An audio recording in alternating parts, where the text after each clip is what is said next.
Hello everyone. I decided to come out and enjoy this amazing spring morning after a rainy night. The smells out here, it's just super great. Super great. So I thought I'd share the woods with you from behind the monastery. Uh, this morning, gosh,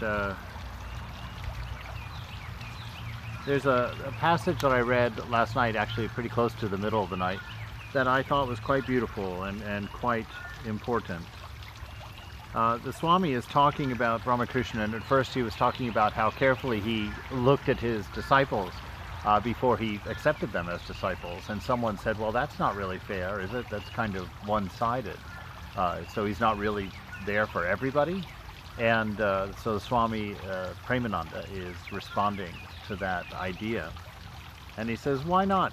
He showered his grace on Girish Chandra Ghosh. Now, if you don't know who Girish was, he was a playwright and an artist in Calcutta around the second half of the 1800s, and quite accomplished, quite famous even to this day, and but a real bohemian.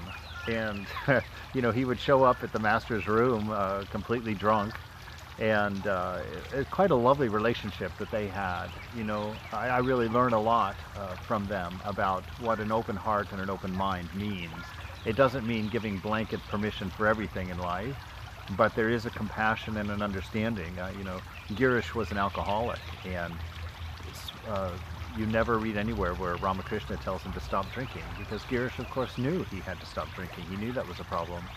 Instead, he told Girish that before he took any sip of his red wine, to offer it to the Divine Mother and to thank her for the bliss that he thought he was finding in that. And just through that practice with the association of God and the presence of God, he became a saint.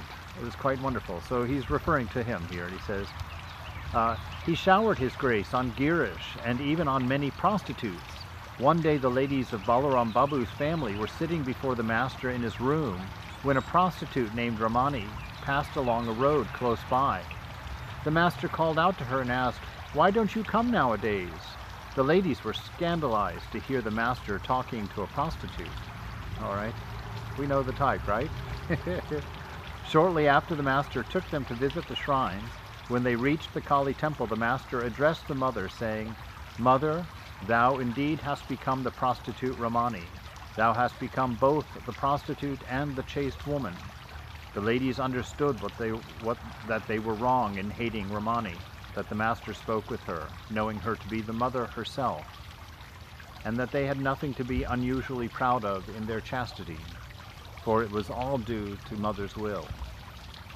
A disciple speaks up at this point. He says, the master might have been all right in not hating the prostitute, but unless we hate the prostitutes, how shall we live away from them? At least we must pity them, even if we do not hate them. You see this pervasive religious idea about this hatred of others, or this pitying of others. The master's going to take care of that here. Listen to what he has to say.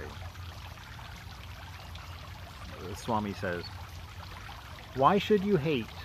Even pity comes out of egotism. Have you not heard the master's story of the tiger Narayana and the elephant Narayana? If we are to live away from a tiger and an elephant, are we to hate or pity them? Salute them from afar, thinking that it is through the will of God that they are what they are, and that it is through his will again that you are what you are, and that his will can in a moment redeem them forever and drag you down. Destroy your pride and egotism once for all. The prostitute Ramani has now become a great devotee, and she sheds tears in remembrance of the master." That is the importance of seeing the beloved in everyone, for looking for that image of God in each other. Hate has no place in spiritual practice. Judgment has no place in spiritual and religious life. Pity has no place in our life. Anything that has that egotism, that sense of I, that's talking from a separate place from God, the God that interlinks all of us, the love that binds us all together. There is no place outside of that is proper for us to live or think as seekers of the divine, as people who are consciously trying to find the reality behind this universe, letting out that nature within us that I return to again and again, because to know that nature is to be realized. It is to know God. It is to know the Beloved. So today, open your hearts. Make no judgments about others.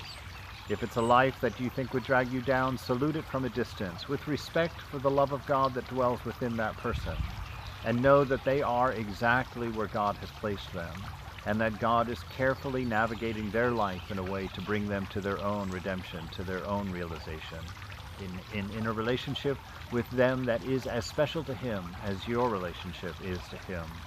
So treat others as God is treating them, with fairness and kindness, giving them food, giving them shelter, taking care of them, giving them friends, giving them lovers, giving them partners, taking care of all the needs of their life. That is the God that we worship.